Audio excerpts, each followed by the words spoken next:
All right, I want to thank you all for coming out. It was a very long, difficult drive. I'm sure you can tell. This is God, hang on. Right, Bro, we haven't even welcome to back. started. We haven't even We have not. started. Give We're me a cutting second. up, Let man. me cook. Let me cook. All right, listen. All right, welcome to back to the long box. They put us back here because we didn't think Absolute Batman was quite that good. It's what it is. Listen, it's just another Batman thing. Don't do that. Absolute Batman's great. Go get it. As a child of a single It, mother, is awesome. yes, no, it's just good. They're cooking. This is like the most interested I've been in like a big two book in a long time. But enough about these fat cats and their millions of dollars. Well, actually, we're just Bruce Wayne changing and the guy his we're talking his about. billions of dollars. Yeah, we can go ahead and switch it up to that other guy, I suppose. That other guy. Take it away, Mark. Does it matter who we are? Do we say who we are? Does it matter? Oh, I guess yeah. We can go ahead and start with some introductions. I guess. I I guess, guess you go. man. You go ahead and start us out since you Cool. brought us all here. I guess I did. Yeah, cool. I am done. I write the comic books. Not all of them, just a couple. I'm working on getting all of them. Yeah, just I do some stuff on the side. I'm like, wait a minute, I have opinions on comics, and everybody's doing podcasts now. So I found Mark, and I said, hey man, let's do that. And then he said yes. But like you said, I'm Mark. I'm the guy who decided to come and talk about comics. I also write comics. And yeah, we figured that you might want an indie guy's opinion since we both write indie comics. On some of the stuff that's happening within comic books, maybe some of the stuff you see like in movies, like MCU stuff, things like that. So, yeah, we thought we could do some fun stuff and maybe contribute a little bit to the the podcast space. Excuse me. And kind of contribute something that is a little bit more from like the nuance of someone inside the scene, I guess, even though we are somewhat, smaller guys. So we want to give you our Yeah, opinions and see if you guys care, I guess. indeed. But yeah, no, you got the first thing. Go ahead, sir. All right, so as some of you may know, we have officially entered the summer of Superman. Superman obviously has a really cool movie. It looks like coming out around the corner. At least it looks like it is to me. It looks pretty fun. And we wanted to just kind of have a little bit of the first segment that we have here dedicated to Superman. 1938 was a great day for comics because we got Superman in Action Comics #1. So it's kind of great to see that he's still kicking all the way in 2025, despite what some of the fans might think. So we wanted to kind of just roll through some of the fun stuff associated with the Man of Steel, our boy Big Blue over the years. So the first question I wanted to ask, and it is we're not going to judge nobody. We're just going to ask. We're not going to judge. But what's your favorite Superman adaptation? So if we're talking about comic to another medium, definitely All Star. Got you. If we're Got you. talking about our favorite depiction of Superman, period, Mm-hmm. Deadbeat Dad Superman from Young Justice is up there. Oh, dude, yeah, he did Connor so dirty, man. Oh, Like it's so. you would have got thought he things. had a child support payment lined up, like, Literally, like no, like, bro, it's so Lex will weird. pay that. Lex will pay it. I promise. Like, he's got the bread. Don't worry about it. Like literally, they let Zack Snyder like just do Teen Titans, and it's kind of messed up how dirty a lot of the people got done. Um, and it get I don't want to say it gets progressively worse because that isn't fair, but like every season I wanted to watch it last, and I think I just noped out of the last two or three. Mm-hmm. So I'll tell you what, Deadbeat's Dad Superman was fun to watch from that, but like in terms of everybody kind of just having a bad time, um, it was cool to see them deal, but also I'm like, man, I'd like something funny to happen kind of soon. And it did earlier on, but then people's arms got chopped off, and Yeah, yeah, we know, we know. and the Clone Saga happened. It's a whole deal.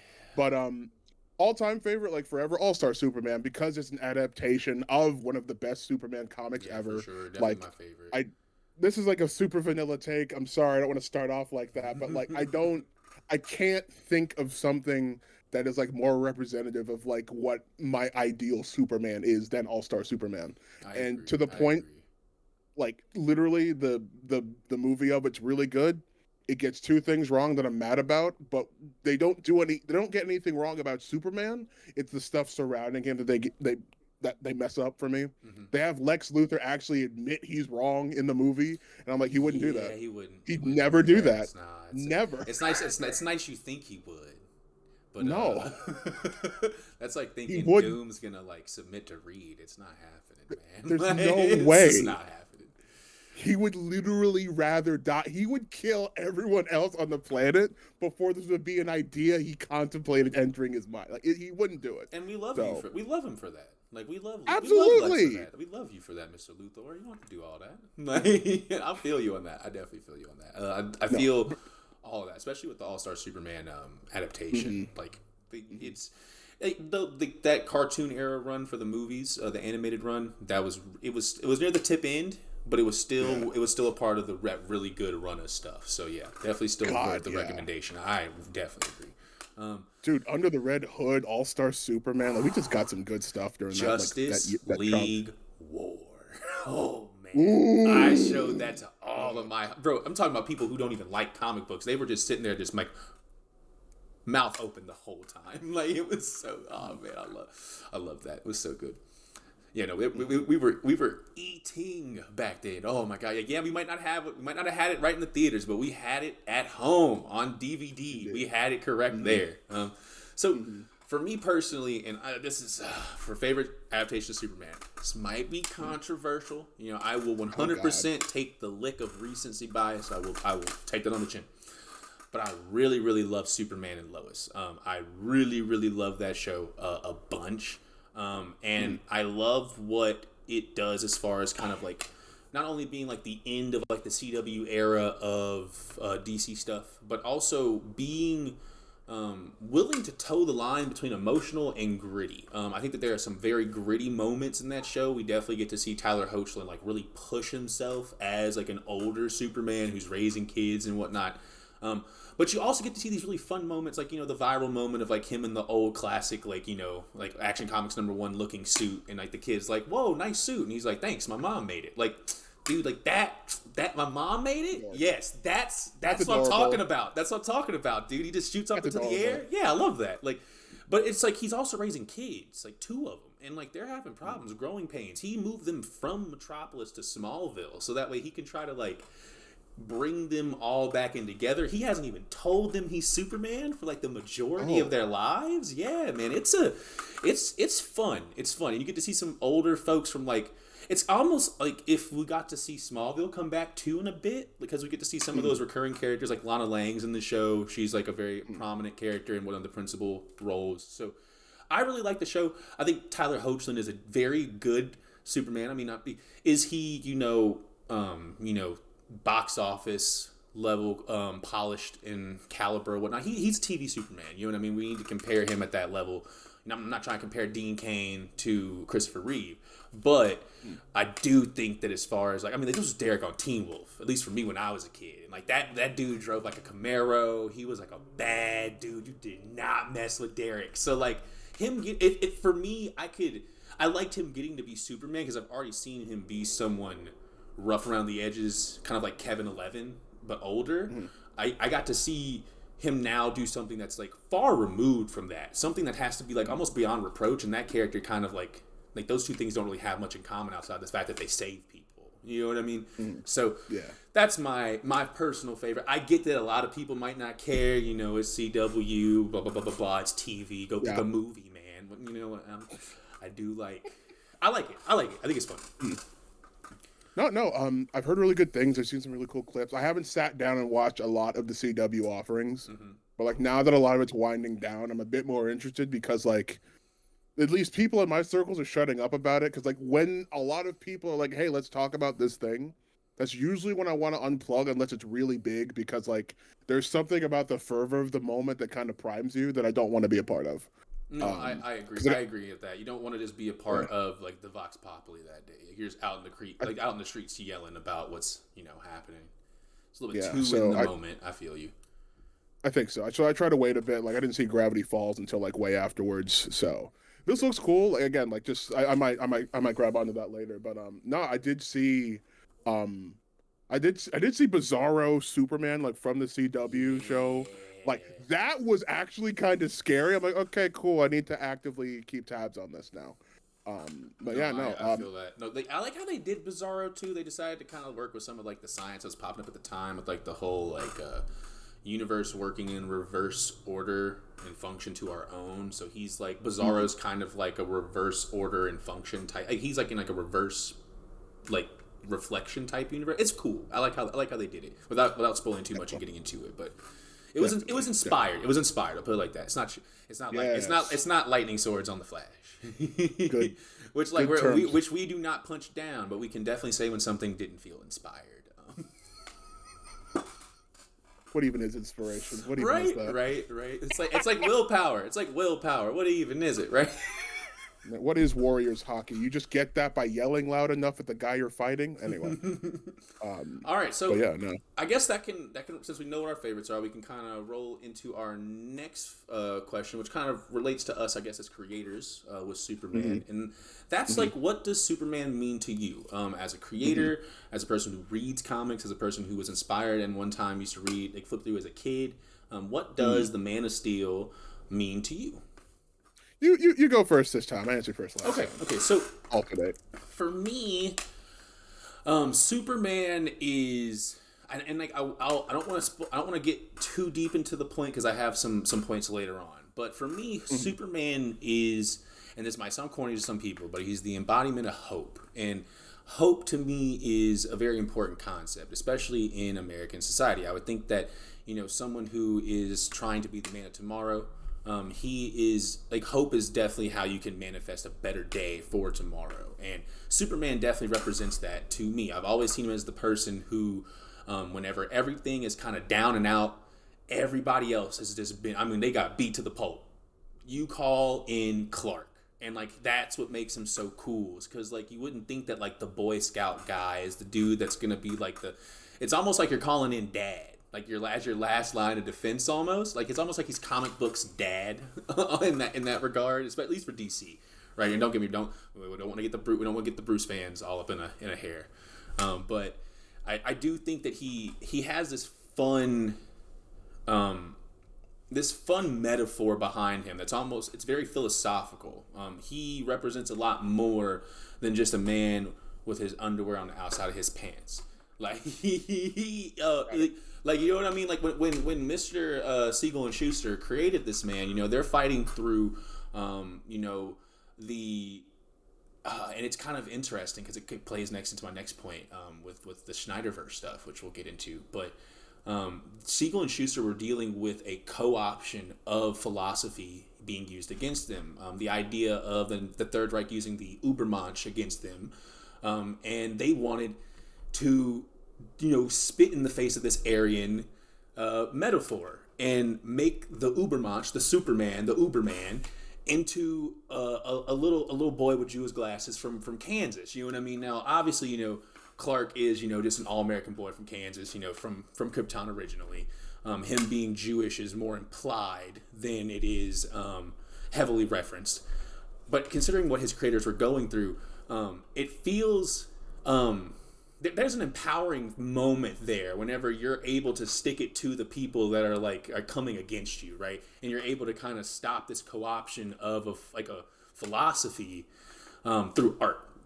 And that's what I think Superman, why he endures so much, is because every time we change our mind on what, the thing threatening tomorrow looks like, Clark changes up what he needs to be so that way we can weather the storm. Whether he needs to be the champion of was the champion of the poor? Is that what the term was back during the 70s? I can't remember, but like, but like him being like essentially like the champion of the middle class, making sure that he stands up for the little guy. If it's mom and pop versus big business, he's definitely sticking with mom and pop, like that person. And then moving on to making a space for everyone, not just for, truth, justice in an American way, but for truth, justice in a better tomorrow, because he knows he needs to open that up to a larger idea. That is why I love Superman so much, because as our concept of good changes, he changes, and he's always there to usher it in. Articulately said, sir. He is, I don't want to, cultural touchstone. Like, there's another really good, not a franchise. What is it? He's an institution at this point. he's a fact of life, and I think his ubiquity is part of why I personally took him for granted for a really long time. Like, oh, he's just a good guy in a suit who flies. Like, he doesn't have to try to do anything. He can literally solve. He can like just snap his fingers and like solve a million problems. And like in some cases, he just doesn't because of A, B, and C reason, and that's lame of him. You know. Mm-hmm. Um, Mm-hmm. I won't Definitely. pretend that a small part of that wasn't me wanting to be like the edgy counterculture guy. Like, yeah, whatever. I like Batman because he's in the shadows and stuff. You know, but like I think getting older is appreciating Superman more and more because like there is something about how he wants to be good. In the same way, there's the appreciation for Batman's no kill rule. Because like there's this belief that like there should always be some kind of limit, there should always be some kind of opportunity for people to change. To and kind of to go back to Superman, like he you can make an argument, world would be better if he murked Lex Luthor. He doesn't, Nope, you he know, doesn't. He doesn't do it. amongst other things. Like there's a reason the whole like we don't kill our bad guys is like a trope because like there is this hope that's attached to it that can kind of get annoying when you're an adult for a long time. Like we could just kill the guy though, and then he goes away, and then we don't have to deal with him anymore. Yeah. You know. Yeah. So No, like the exactly. whole exactly like kind of him as like a symbol of hope, a symbol of like things maybe being better. It's always just kind of like it that being a constant about him all kind of again made me like brush him to the side for a long time, but like the older I've gotten, like, hey man, no, like he tries his best to be a good, and that doesn't mean he's soft No, because no, he not at believes, all. not at all. Listen, Superman versus the Elite, like the fight where he looks like he's about to murk people, Mm-hmm. like evil Superman like is scary. Like the second you like make any of the happy go lucky like front facing color, like once you have them like just start like standing on business, they're like an actual threat, Oh yeah, you know. 100%. And the fact that they don't do that all the time is kind of an important like show of their character. Like, yeah, no, we could do A, B, and C. Things might be better, but like I want to preserve the how we go about that, you know. I agree. I Um, agree. That's a really so yeah. good point to bring up. It kind of honestly brings back into like my idea of him kind of being like a dad almost, where like instead of being like a Mm-hmm. strict authoritarian and thinking about this almost like a jailer, he's thinking about it like from like a hospitality perspective. Like, what is your quality of life while Mm-hmm. I'm here? Like, am I making you walk Mm-hmm. on eggshells? And is it even worse than that? Like, is it like Mm-hmm. to the point where like you are like there's a grip on you now? You know what I mean? That's Mm-hmm. scary, and it's really interesting that I think the points that you brought up because it leads well into the last point I wanted to bring in for Superman, and that is this is a little controversial. We're going to talk about what I call the Snyderverse past versus the Gunn future, and why I think that Man of Steel fans need to give hope a try. What I mean by it, and I'm not trying to make fun of anyone. I'm not trying Mm-hmm. to dismiss the art that they love. I think Man Mm-hmm. of Steel is an amazing standalone film. I do have some critiques with it. I do think Mm-hmm. it went places that I would not go as a creator. I think Mm-hmm. that that is still worth exploring, and I do think that as far as the execution of the film, Hans Zimmer on the score, the metaphors for flight, there are some really great motifs that were executed there that I do think some people do want to kind of forget about. But I do think it comes back to that point of co-option of a metaphor that I was mentioning earlier with Siegel and Schuster back with Nazi ideology with the Übermensch. I think Mm-hmm. that it is not their fault and it is not necessarily their. I'm not going to sit here and put the blame on them. I'll put it like that because I don't know who. That's too complicated to try and put the blame on one single entity. But what I do think is that within some of the zeal to bring back the Snyderverse and to have respect for those movies to be seen within the comic book community, that there has been a co-option of the modern Superman by what they believe Superman should be in the eyes of Zack Snyder and what's been represented already through Man of Steel and the other movies.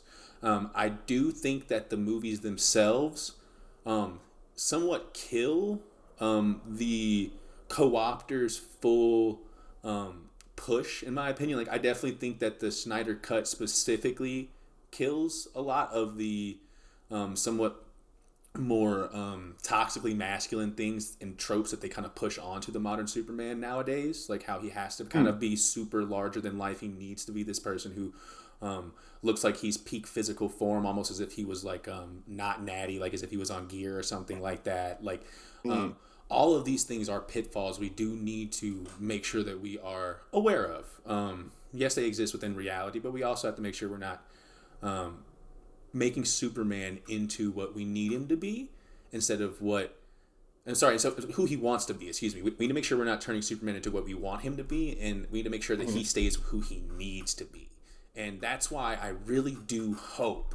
I'm not trying to sit here and take your Snyder movies from you, because I got Man of Steel on DVD in the living room. Like, I'm not that guy.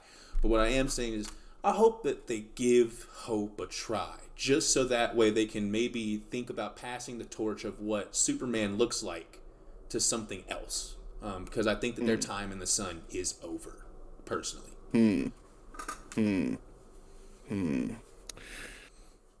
I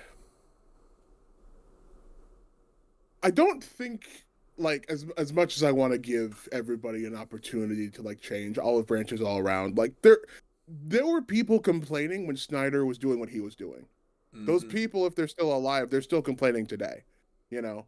So I think growing up kind of just naturally softens you, assuming you grow up the right way and you figure out how you want to live your life and all that garbage. I think growing up will make you appreciate certain aspects of certain media, particularly more. So I think Gunn, Superman, just based off what I've seen so far, will be kind of like a cool, like, I don't want to say mature because it isn't inherently what's happening here, but I think he's going to be the cool, like, we appreciate him more over time.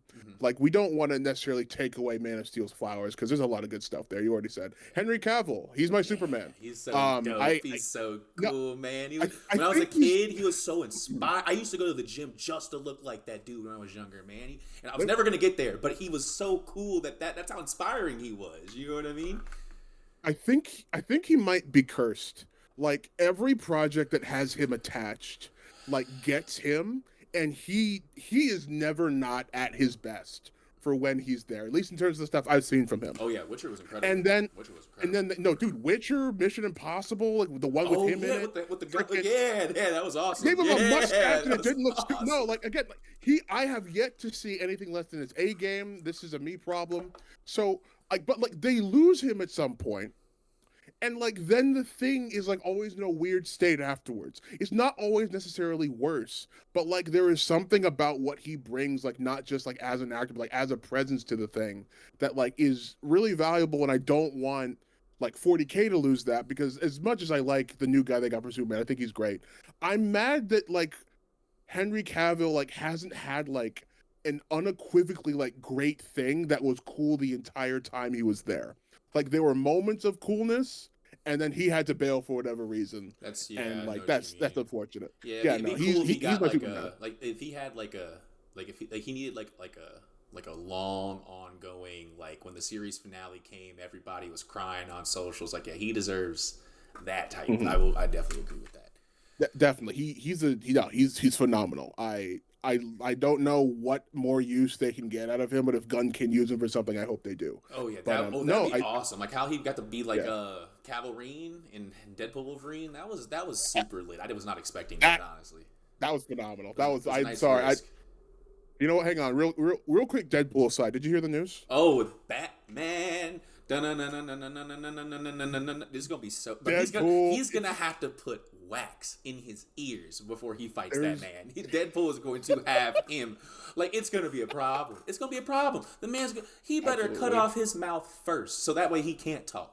Like, straight up, like I think he has the shock brass knuckles in the comic book cover. Yes, that's a decent weapon against Deadpool. Hopefully to shock him enough to where he like stops, but like he's not. It's Deadpool, bro. Like, I'm excited. I'm really excited. I really want to see Deadpool and Harley Quinn in the same room. I think that they would have some really great chemistry, especially considering that Deadpool was able to reform himself. He's the merc with the mouth. He makes a lot of jokes. He's disfigured. I'm sorry. Well, he you know what I mean? Like, I think that there's a lot of things that are similar there to He's the Joker. differently figured. Yes. He is. Yeah. I was gonna say I just didn't know. I don't know if that's even a term. I'm gonna be honest. Differently figured needs to be a term as of right now. Differently figured. My grandma told me I ate too much at Thanksgiving. I told her, no, I'm just differently figured. Shut up.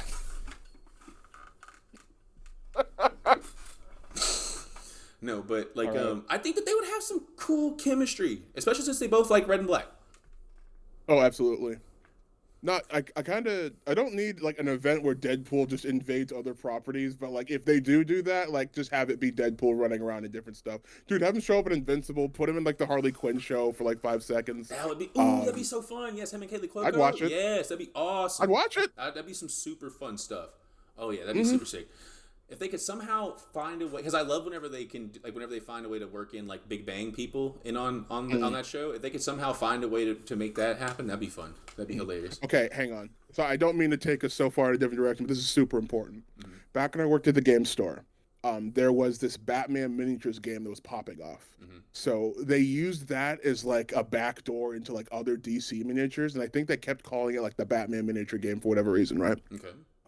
So they did variants of like the big like Wonder Woman, like Superman, Flash, like Green Lantern, as Big Bang Theory characters with like different stats and stuff. I like that, especially after the Justice League episode. I like that. That's cool.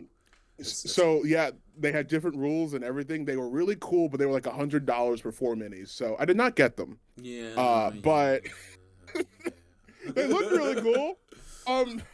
So yeah, that's Big Bang. But yeah, you were saying. No, that's a lot of money. I'm sorry, I'm still this. No. There's a whole thing you can go on about miniatures pricing, but we're not that kind of podcast. But to circle back, freaking Shouts out to that community, man. They have bread. Like, if you have bread and you can spend it, man. Dude, furries, 40K players, checkup, bro. You doing 40K playing furries. You're come to the convention in a fursuit, like with Death Marines. It's over. Oh, yeah. Like, bro, they're like walking around, and they're like walking around in like an E-class.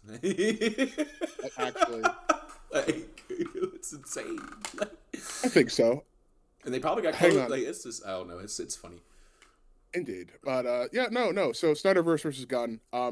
Hey, everybody, calm down. New stuff is new. It's gonna be weird. It's gonna be different. You never have to like it, but I think it is a healthier approach in general to attempts to approach the new thing on its own terms.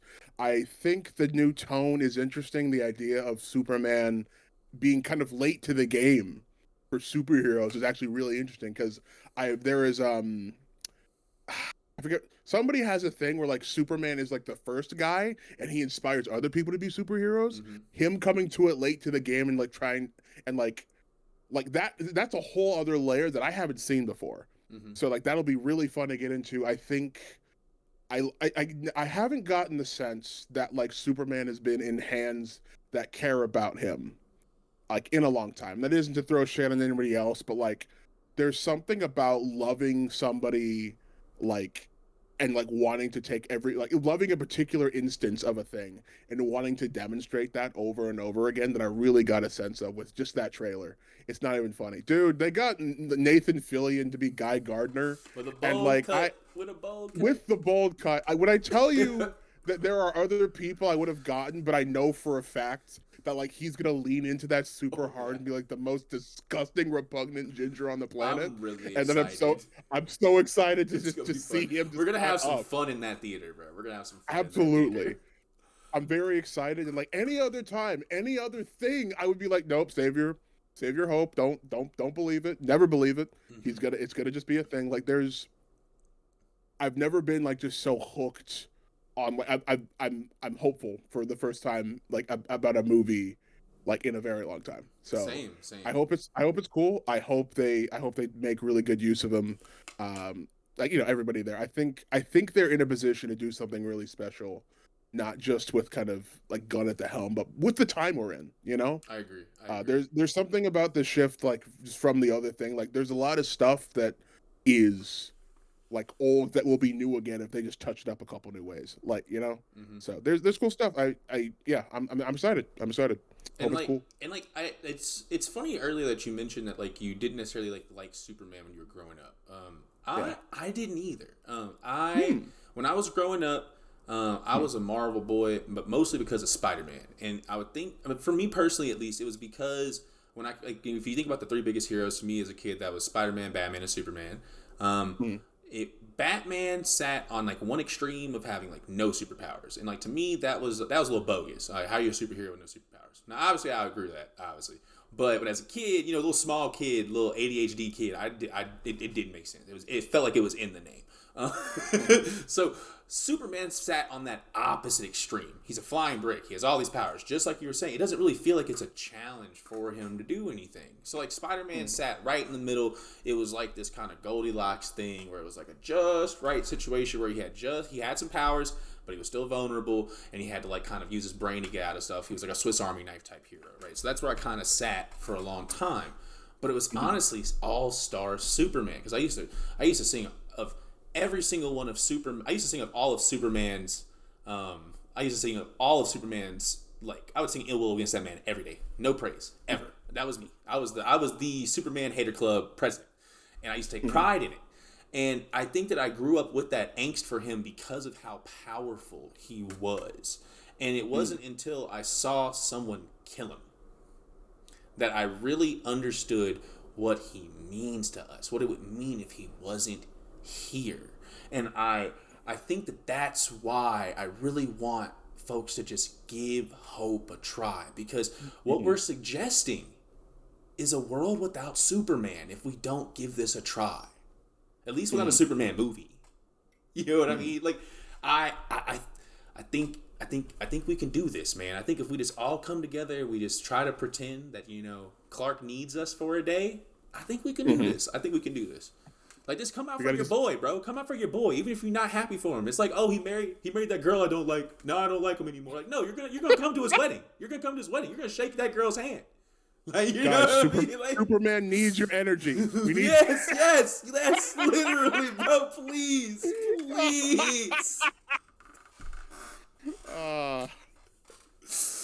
But yeah, so shouts out to the summer of Superman, man. That, like, I'm actually like, Superman has me excited. That's crazy to me. I'm not even gonna lie. Yeah, I'm glad Homeboy's getting a whole summer. Good for him, you know. One thing I'm gonna ding James Gunn for, and I touched on this already. We Fillion as Guy Gardner, I think he's gonna do great. There are gingers that are giving off Guy Gardner energy that we could have gotten. Do you know who William Kiso is? Not whatever. Jared The Letterkenny Kiso? guy. Jared Kiso? Yeah, I know about Jared Kiso. Yeah. You want to look me dead in the eye and tell me Jerry Kiso would be an awesome so Guy good Gardner? at Guy Gardner. Yes, Literally, he's so good. I literally just want him to be Wayne. Yeah, And like just in other stuff. Yes, So like I don't know. This is me just being selfish. But like here's the thing: him as Wolverine, him as Guy Gardner. These are both things I want that I feel like are irresponsible, but give them to me already. Come on. I have $12 whole in the bank. It's not a lot of money, but it's up. Think about that. I'm gonna be honest. Yeah, like he would be a perfect casting, like straight up. That's like down to like the rugged build, to like the wisecracking, the style of humor, the fact that like, you know, Kiso leans into a somewhat blue collar style that also is like kind of rugged and cheeky. Like he's willing to push an envelope, but like in a way that you could. It's like how like your mom would nudge you in the shoulder for telling that joke in front of her. It's like, what you using that mouth for in front of me? That's like that's his bag, and like that's Guy Gardner. Like Guy Gardner is definitely like his mom about to wash his mouth out with soap if he gets a little bit too buck. You know what I mean? Okay. You know what? Hang on. I do not want Wayne Kiso. I do want Shorzy Kiso. I Yes, think no, Shorzy literally, yes. Kiso is Shorzy, close. There you yes, go. Shorzy Kiso is where Yeah, we have there to you go. go with this for sure, Yeah. for sure. I He's a agree. he's a bit closer to like Guy Gardner, like just on premise and vibe anyway. But like I think like buttoned up, like nice guy who's like still just kind of who's scummy in different ways would also be fun. Mm-hmm. But like I want to keep whoever we get like kind of close to him anyway. Again, that's if they let me cast him, which they probably Right, won't. right. But Let me in, yeah. man. Let me in. Come on, man. Hey, We got listen, we have ideas. I do. The ideas. Come on, man. Listen. All right, so I guess yeah. we could go ahead and pass over to our second segment if you'd like to lead us into that one. Oh yeah, that's mine. That's me. I'm that guy. Cool, great. So, a comic came out. I believe it's 2 weeks ago now, called "The State of the Culture" by Alex Graham.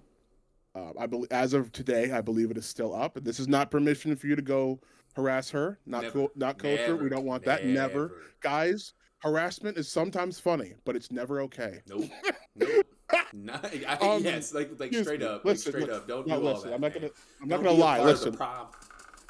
leave her alone. We know she's in. Never Leave mind. I'm not gonna say that. Brittany alone. Yes, and I'm gonna say, listen. Despite I disagree with a lot of kind of what she said, all of that. We need exactly one take like hers every 3 months. The issue is that too many of you guys are doing this at once, so we generally think it's bad. We need a regular challenge to what we think once every 3 months, every quarter. This is very important. It needs to be like the work days since an incident. Yes. They need to make sure there's at least 90 days. 90 to 100 days. On that. We need that. Indeed. And then you can start thinking of how you would like to slip and fall at work. Absolutely. So again, do not bother this woman. She got murdered in those comments, bro. So I'm sorry. It was not good.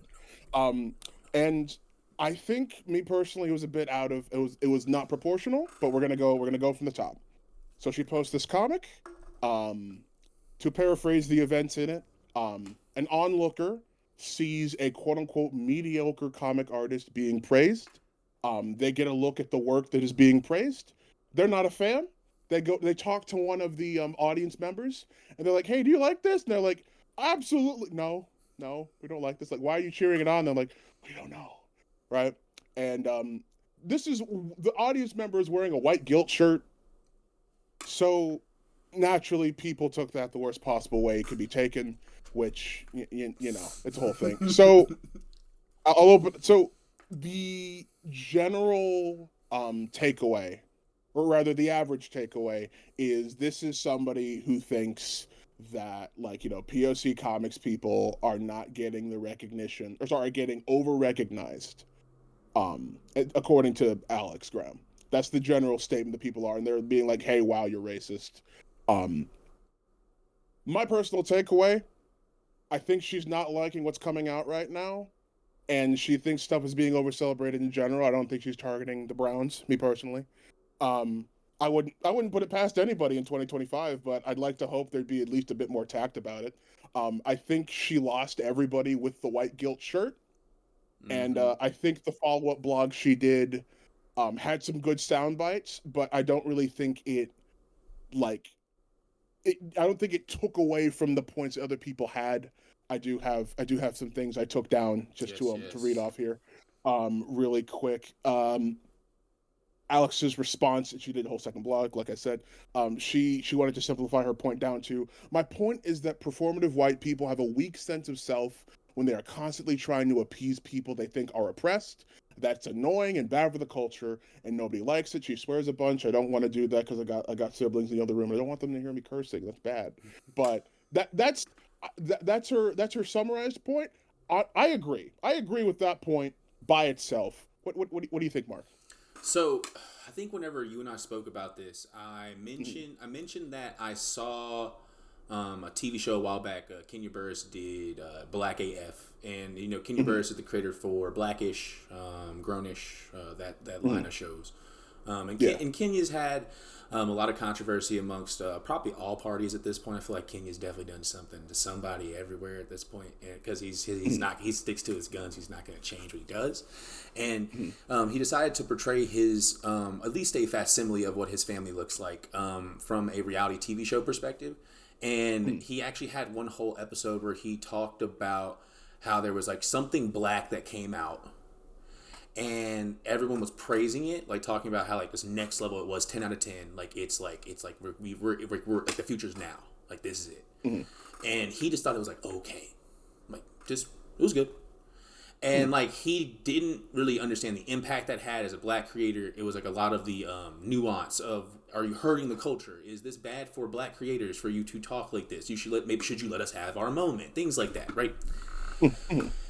You lose all that nuance when you're not black. I say this as a very light skinned passing, like I'm a very light skinned black person. I say this as like, you know what I mean. I say this to be, you know, I you have to be very careful with what you say, because you know you look a certain way and you don't want to be perceived a certain way. You know what I mean? And I think that that's optics are unfortunately a part of just the world we live in right now. But I then just to, because I remember also speaking, I akin all this also to unfortunately where I was as a child. Sometimes whenever I would perceive black art that I didn't understand, and that's where I kind of like paralleled my thoughts to like Kenya Burris's, and how like it's like a thing you kind of have to outgrow whenever you're an artist. I talked about Clementine Hunter. She's a North Louisiana artist. She's one of the first contemporary black artists ever. And when I was a kid, I didn't really understand Clementine Hunter's work. To me, it because it wasn't something that you would see in like a Renaissance painting offering, or her name wasn't mentioned amongst, you know, all of these Italian painters or whatnot. I didn't necessarily get given the opportunity to appreciate what her art was, and it took me kind of getting to my adulthood to understand that her painting, sometimes even with her hands, it was supposed to represent what life was like in North Louisiana during the antebellum period, whenever she and her family were sharecroppers, and how it was supposed to represent the mundacity of that era. There's no reason to represent sharecropping like it's this top of the Sistine Chapel. I mean, like the roof of the Sistine Chapel. There's no reason to. That would be artistically false in a way to do that, unless you're trying to be classically, it's like a specific thing you're trying to represent, right? For her, by putting her hands in the canvas, it was like she was back in that field, putting her hands in the dirt, and like that is brought into the canvas, and like that's the important part of her her artistic experience. Her artist's experience as an artist, as an artist. Yeah, you're not gonna get in trouble for that one. You're fine. Right. You're totally clear. You're not gonna get in trouble. You're fine. Go on. And with Miss Hunter's work, it took me understanding how she put her life experience, her human experience, her art into this canvas that made it important. That went over my head as a child, and I do think that unfortunately a lot of black artwork goes over the head of some contemporary white artists because of how far removed from their experience we are. I'm from North Louisiana. I am a black man. I'm a Creole man from the area that she was sharecropping, and it took me becoming an adult to move past my bias that art gave me to have towards this woman and her artwork. So I think it's important to remember and to evaluate when something might just not be for you, and that's okay. It doesn't need to have 4-quadrant appeal, and if it somehow did unite people, maybe they walked different routes to get there. Like you didn't, like maybe it wasn't Toy Story for you. You know what I mean? Maybe you had to you get the themes we all get there. You know, you are a toy. Like, you know what I mean? Like the beats are there. You know how it's supposed to make you feel. You know, maybe it's supposed to be conflicting. You know what I mean? Maybe it's supposed to have. Maybe it's supposed to be like Rashomon, where like, you know, you don't really know there is no objective like route to understanding this, but it still made you feel something. Like I think whenever we decide to put that type of energy into analyzing others' art, we definitely somewhat lose.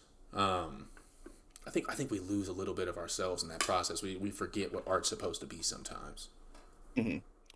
I so the the biggest thing about like you had bias despite being so close to this person and kind of having to get over that hit me. You know, I was in the same position.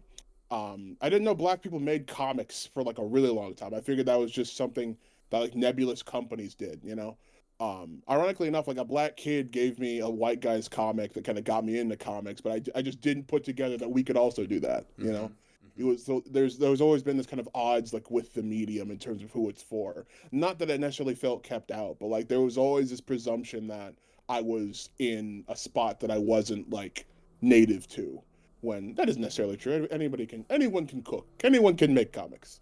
But to circle back, how you go about discussing art from a people group you aren't a part of, from a culture you aren't a part of, it gets more difficult when you're doing it with strangers online. And I think honestly you shouldn't. I think you should talk with people you respect that know to give you the space and the benefit of the doubt. Mm-hmm. Everyone I've spoken to about this, like if this is in the drafts and she has somebody she's talking to about this, I don't think this would have come out unless you had just friends that are like, yeah, no, this is fine. Nobody's gonna get you in trouble.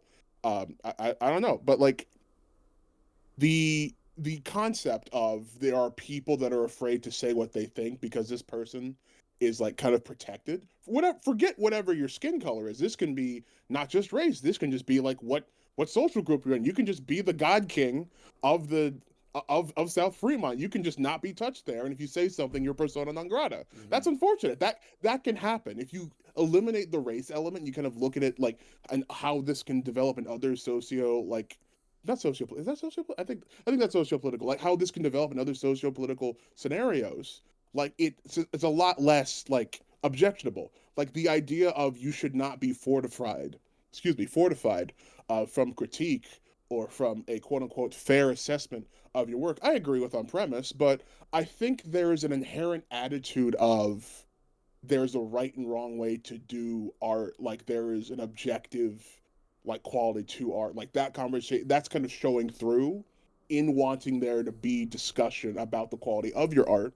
And I'm not going to say that we shouldn't have that conversation in general, but when you don't understand a subject matter and you're like this is bad, that automatically makes the critique bad, because if you don't understand what you're critiquing, or at the very least if you're only using the context that you had, like that you were given in terms of how you interpret it, like you have an incomplete understanding of what you're reading. Like if somebody showed me every work of Pablo Picasso right now, and I had my understanding of him completely removed, and I compared my understanding of his work to everything I'd read up to now, like forget like again all other context, I'm like this doesn't match this thing, so like it's bad because it doesn't match, you know. And it's not about matching, it's not about like being in line with the stuff that came before it's never been about that. Like everything, like the new stuff that we have is going to like always mess like with how we look at things in general, and like when what is new over here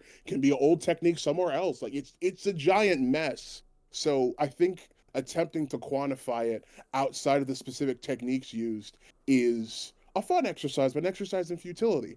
I think we should focus on the effect that art has on us, you know, and we should make it like we are trying to have a conversation about and be like this is bad because X, as opposed to I didn't like it because X. The stance you take when you talk about this stuff makes it so much easier to have the conversation. Yeah, Like for sure. Mark, you've shown me a script of yours before. I'm like, hey, I wasn't a big fan of this. Here's why. If I told you it's bad, you'd have every right to feel some kind of way about it, because when we say bad, we think harmful, we think like Ugh. regressive.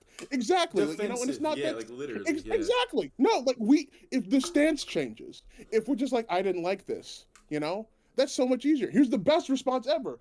I don't like this. Hey, guy who made it, can you tell me why you made it? Or even better, hey, I don't like this. Guy who likes it, can you tell me why you like it? Mm-hmm. If it doesn't end at what you think of the thing, I think we're going to be better off. And of course, this is just for art comprehension. This doesn't need to be happening in public. This is a thing we can be doing. We don't need to post this online, you know? I appreciate that the person was like, hey, I don't like this. I think this general cultural thing is bad. I agree with like a certain framing of it, but I'm not glad that there's pushback, because trial by fire is never fun. Getting hung out to dry like that's never fun. Mm-hmm. But I think the idea of, you know, like, hey, if you don't understand this thing, like maybe shut up and or ask questions. I think that's a cool message for them to get. And I'd like to hope they're getting that and that they aren't getting radicalized because Right. again, she got She got destroyed in rolled. these comments. It was More not good. comments than likes is always a It, bad place to be. it's not fun. In fact, Always. I do have one comment saved here. Just so we can We save eventually the move. comments. We save the I comments. saved a comment because I think it was emblematic of the issue here. That's fair. And That's fair. everything that I'm saying right now, there's no like proof. This is me reading it. I have no idea what's in this woman's head. Like for all I know, like she again, this is I'm gonna give her the most benefit of the doubt. I don't think she was being racist on purpose. This seems like a very white thing. Just do something and not realize how it triggers the people that have to deal with it. You know. But I think this comment here, it's my favorite one. I lost track of who posted it. I apologize. Whoever wrote this, you're goated. I think this is good. Common factor here is not that lots of undeserving, poorly made comics are winning awards purely because they're made by marginalized people. The common factor is that you can't find the value in a lot of comics made by marginalized people. You can't find the value, so everyone must be pandering, right?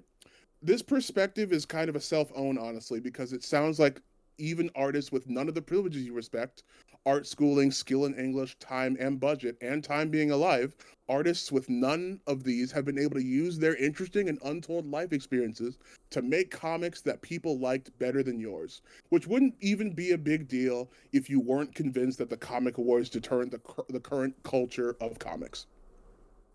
Um, I think this is kind of mean spirited, and again, I think we're kind of this is the worst possible interpretation of what she Very, was very doing. Twitter like response, but yes. I think so, and this is on Instagram too, so Right. you You hate to know the see that. vitriol's there. Yeah. Yeah, absolutely. So, but I think again, the heart of this is, hey, if you don't like something, whatever this is, you can accept that you don't like it. It isn't always a problem that's denigrating to the medium that you're in. Mm-hmm. And if you and I issue this challenge to anyone who sees a piece of art that they genuinely believe is harmful, straight up harmful to their medium.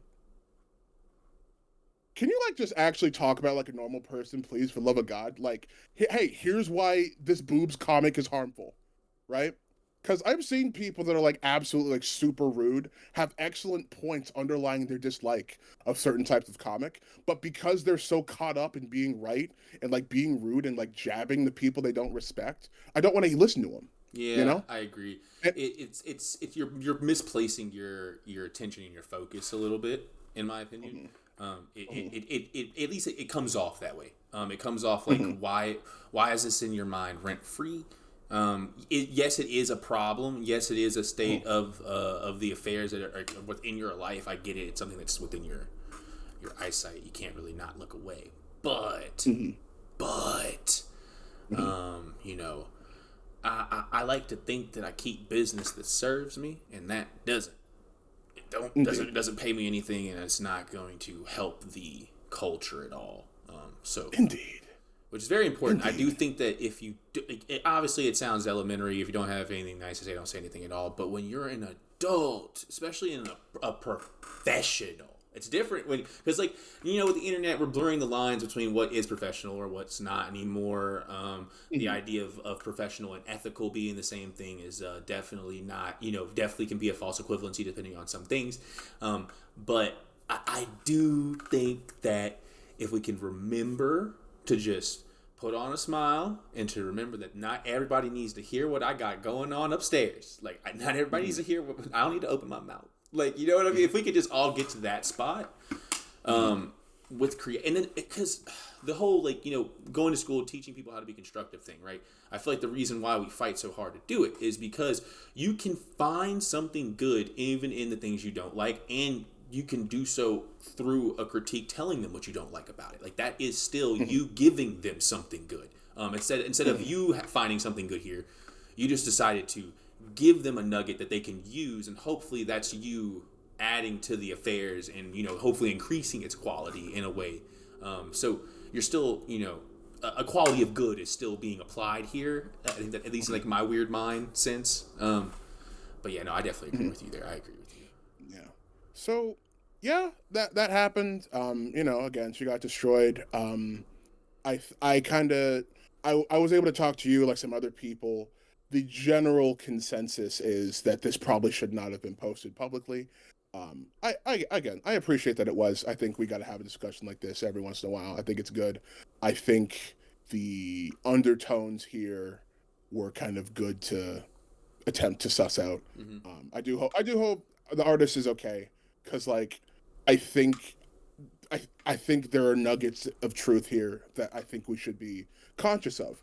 I don't think we should fortify people like anybody for any reason. Like from like if they're doing something quote unquote harmful, if there is a way that they can be more in line with their vision, I think we should generally be we should make structures to where we have an okay, like we have an acceptable way of telling them that, Hmm. you know?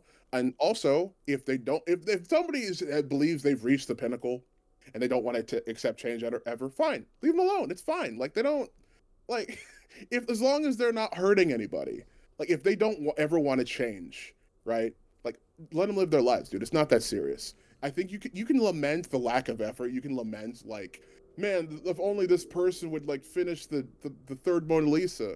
Like it's not that serious. And again, I really want to sit down and talk with the artist on that because like I want to know like a lot of stuff just straight from the horse's mouth. But like I think I think a lot of the really valuable stuff from here kind of just comes from being alive long enough and knowing when to choose your battles and like leaving some stuff in the notes and not posting it. Yeah, I Um, agree. You don't have to get on your yeah. soapbox. You don't have to go and cuss everybody out. I say this from personal experience. You just you I don't have to when you got the wind on your back. Sometimes you don't have to do anything with it. Sometimes you can be quiet. yeah. Knowing when to read that, knowing when you need to speak up, and knowing when not to, that's a whole thing. Oh yeah, for sure, Um, for sure. indeed, indeed. You know, somebody was complaining about Toby Fox is doing some covers in the new Off remake, Hmm. and somebody was like, his inclusion of his leitmotifs in that music is disrespectful. And when I tell you that this man got eviscerated, and I'm like, you shouldn't have said that because again, so like this isn't fair. Brother Man is he did Undertale. He's doing Deltarune. It isn't fair that like you're gonna get murdered if you say anything bad about him on Twitter. But like if you don't realize that that's going to happen, you're not paying attention. No, I agree. I agree. You really think Uh, you've been shouting out into the void for a little too long, expecting nobody to listen. I think so. And then you use the keyword that people they're looking for somebody to say this is their moment. They're Hmm. ready to fight on behalf of the God King Toby Oh, Fox. Long live 100%. Undertale. Like, how dare you? I can feel the spirit of him in my chest. How could I ever be You have wrong? Like, you know what's in my heart? You know what's in my heart? Determination. like seriously, seriously. And as a Catholic, I understand, but like, After sometimes everything I it is just me. you gotta be careful, man. You gotta be careful. That Mhm, zeal, it's deadly. mhm, It's deadly. mhm. Yeah, but you know that was state of the culture. I think the culture's okay. I Whatever. think we're doing fine. I think we're doing just fine. What We got good doing books all to right? read. I mean, we got good books I to read. think We're fine. so. So, I think we're good. But yeah, speaking hey man, of, oh, sorry, go ahead. yeah, I was gonna say what you were reading, but I Oh, think you're gonna do a literally, better one. same thing, man. I There you was just go. gonna ask you, what you reading, man? What am I reading? Okay, cool. So I've been getting through my backlog. I finally I've been like I've been carved out some time to do it. Been reading. I last time I was at Comic Con, like one of my buddies was like surrounded by like smut artists. Hmm. Respectful. I'm using the term smut respectively. It's Oh a yeah, genre term, the not a home, derogatory term. the homies, Um, indeed. Listen, hey, look, the homie. get that bag, get it. So I've been reading through a good chunk of those. I'm unimpressed, and I don't want to. I'm not going to name names because I kind of got it out of my system when I talked to another buddy. Hmm. Um, what bothered me about the selection that I had was one of the guys was there, and he's like, "Oh, I'm really proud of the character work on X," and I tried to remember which one it was. I read all of them. Brother, man, what characters? Yeah, yeah. It Oh God, happens. It I happens. I was not a fan, and like what messes with me is like these were really kind of funny and I think interesting concepts that they kind of just used for boobs. Hmm. And listen, if that's your game, feel free, no shame. I was disappointed. Yeah, I know what you I did mean. not have a good time, I know what you mean. and I it was just kind of a bummer, and I ideally you can have boobs and a cool story, or at least one that appeals to me. I'm sure somebody somewhere liked the stuff that I read. No, I didn't. I definitely agree. You Um, can have both. You can mm, definitely have like I, a mature story, I guess, if you an I, NSFW story, if you will, and it still be mm, followable, it still be all the things it needs to be. I definitely agree mm. with you there. So For me yeah. personally, have you ever read the Fade Out?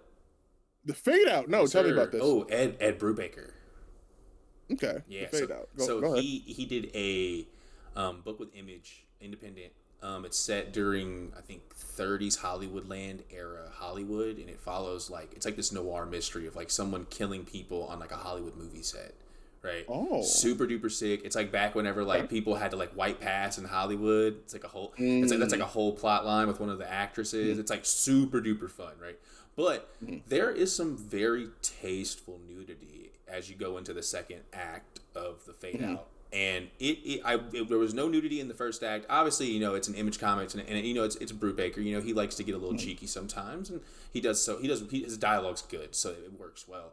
And I was very surprised at how well he was able to just like work in, especially in an Image book, full like frontal nudity on some portions of these books, and like the artistic styling that they chose to give it kind of like a watercolor type, like it was very pretty. Like, yeah, you know what I mean? Like it was like how like it was very like romantic, if you will, in a mm. sense. Okay, Uh, really quick, really quick. Hey, mom and dad, just in case you see this, I'm not reading this to get my rocks off. It's this is literally right, research. right. No, like And literally, listen, he's like Ed Brubaker is one of the goats. You know what I mean? You got to this read is those books. research. Yeah. This is research. Go on. No, no, yeah, no. Seriously though, like in with this is a noir tale. Having a femme fatale use sexuality in this way and then showcasing it within like a 4 pager within a trade. That you know what I mean. I like that. I think that works. I don't know if the story needs it, but I don't. I think that's not necessarily for me to determine what the story needs. I didn't make it. You know what I mean? You know what I mean? I'm not trying to say that because I don't see it being functionally worse because it's there. If that makes sense. That being said, I don't know if the story would become worse if it wasn't there. But to be fair, the artist he's enriching the experience. We're at the point where we have a full narrative. We can add in filigree. You know what I mean? Okay. So I definitely think that it's very important not to make sure that if you are, because like for me at least with sex and books, I like to make sure that if they are going to be filigree, that we either keep them to like a certain boundary of like limit, like we don't not too much like referencing, not too long of the books like progression, things like that. But also, I think it's very important to think about what the sex looks like in like the plot portion. Like, what is this affecting how the characters are going? Are they going to be like? Is their relationship going to be different after this? Because that's very important. I think that I see that a lot on Twitter. People talk about like, people probably need to just not worry about sex scenes that much and stuff if it is affecting the relationship between these two people and making them have to go through complications or making them have to go through moments of anxiety or nervousness or not really knowing if they're on a good footing anymore. All those things can be interesting if executed well and if the sex is like dropped in at like the right spot, right? But if we are wanting it to be something outside of that, filigree is going to be to each their own. You know what I mean? Recently, I was watching Do the Right Thing. I personally found the ice cubes on Rosie Perez's boobs just so Spike Lee could kind of do that personally. Now, I'm not trying to put anything on Mr. Spike Lee, but I think it's a little bit opportunistic whenever you get to lather someone's boobs in ice I on will. camera. Boy is a freak. Anyway, go on. It's a little bit opportunistic. That's all I'm gonna say. No. I get it. It was a heat wave, but like I don't know. I do want out of the books that are going to offer that in my reading pool, I would prefer them to execute well. Shoot your shots, hit them. Shoot shots and hit them. But I will not get mad at you for shooting shots. No, real. I do not want to cut you off on Fade Out because everything you described, it's very relevant to like the main pick because it's Be Kind My Neighbor Ooh, by hold on, let me get the name. that By cover looks Hugo. awesome. Okay, dude, listen to me very carefully. You're gonna love this pitch. By Uh-huh. Hugo Limbo. Check Okay. this out. All right, cool. So, there is a wandering troubadour named Weg. Okay. He winds up in this town called Baths somewhere in Minnesota. So he kind of just shows up, and some murders, some disappearances. Not a big deal. I'm sure they'll turn up later. He'll be there. And he meets this weird guy named Mr. Neighbor, who's kind of like the town like odd job person, and they kind of end up like forming a relationship over the course of the book, and like it's if the Muppets, Silent Hill 2, and like Twin Peaks like had like a baby. Okay. It's it is so weird, and like there is a scene like we talked about, like, okay, what is this here for? Wait, what is that? Okay, this is going on for a bit long. What is it here for? And then you get context for some of the bits of it where it's like, okay, cool, that explains a lot, but now I have even more questions. It is one of those, it's a really fun mystery, like romance, kind of like comedy bit. Um, there is this mailman character who is told on the regular to stay in his lane. Don't try and solve the mystery. And naturally, he tries to solve the mystery. Oh yeah, you got And to. That's like, well, come you on. have to. You It's have to. very important. And They're clues. Like, come on. indeed, no. So like there isn't. This is the kind of story that like it feels like there's fluff on the first read, and then you read it the second time, and it actually is pretty.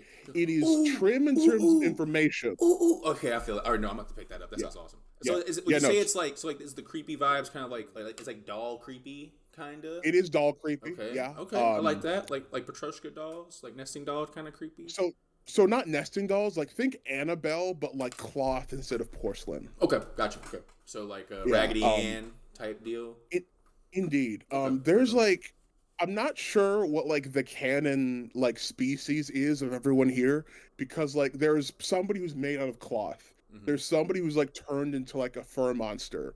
And like it's clearly different from what they were, but like I don't necessarily know how many people were human to begin with. You know what I mean? Okay, Um okay. yeah, no. So it's pretty cool.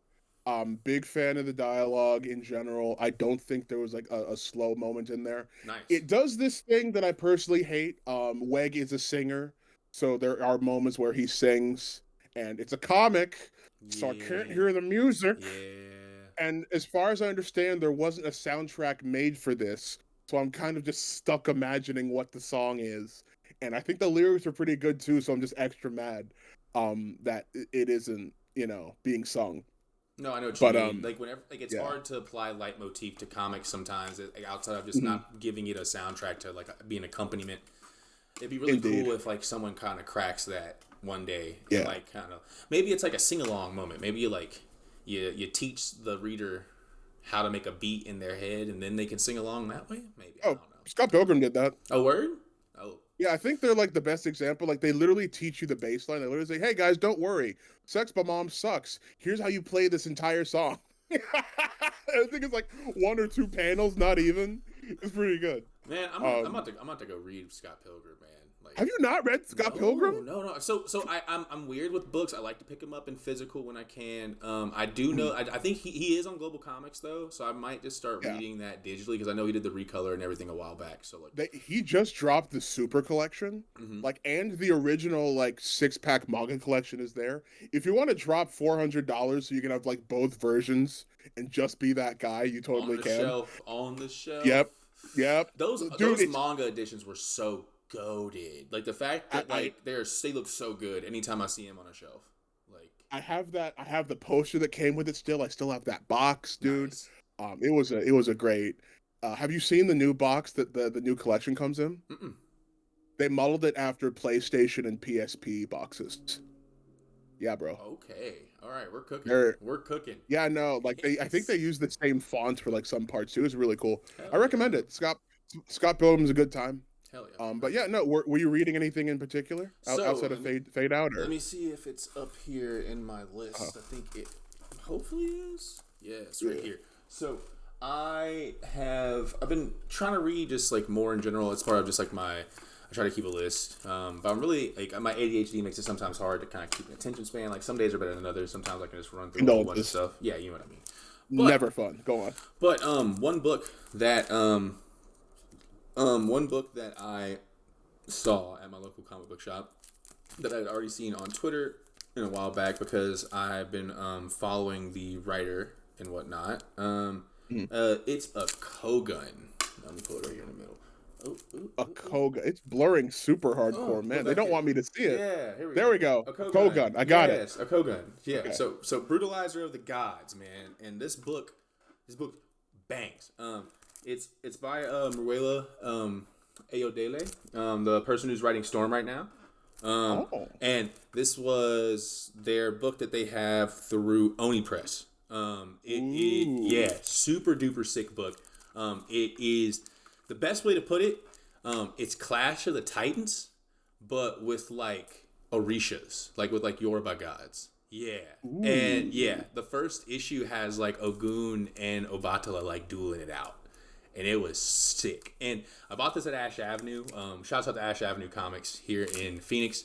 They have all these dope. Like, you can find so many indie books there that are like on Kickstarter and stuff like that. So like, I really don't go Mhm. without whenever it comes to like the physical store experience for that. And I recently found out because it's kind of hard to find these books in the wild.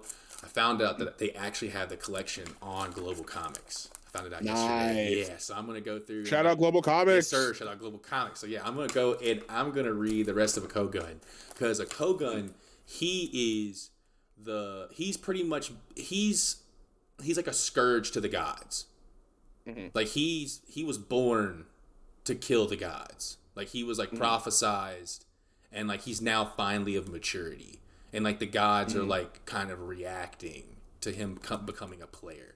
I haven't gotten past issue 1 though, but everything I've seen for this book looks super sick. The jokes are so African. I love it. Like they are.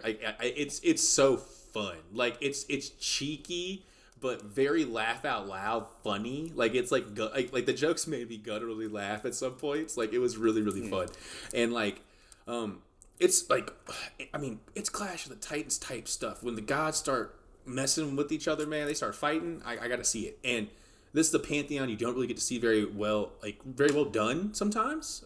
So the fact that they're doing such a really great job with this book, at least to me as a Creole person, where like the Orishas are sometimes represented in Creole culture, I'm locked in. This book's sick.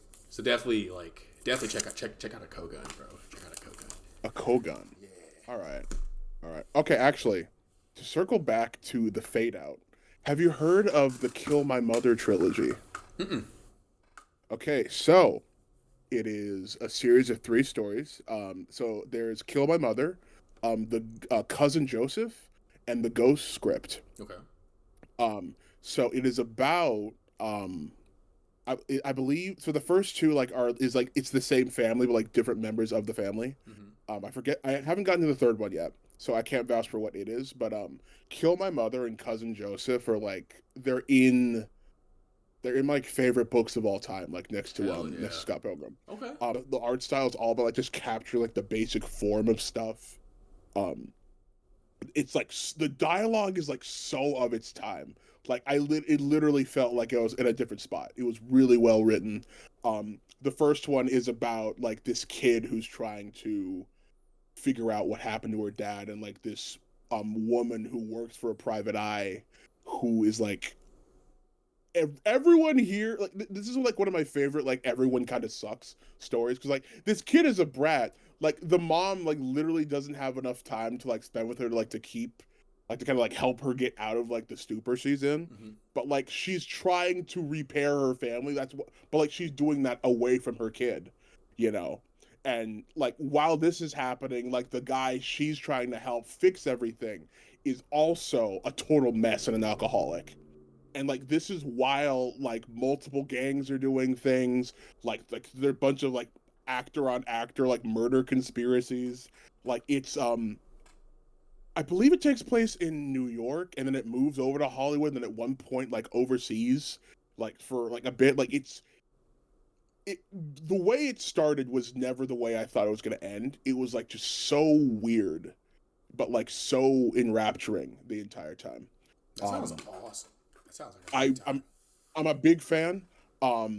It's one of those things where like I'm watching Boardwalk Empire. Mm-hmm. It feels like very Boardwalk Empire, very Soprano. Like nobody here has their hands clean. Mm-hmm.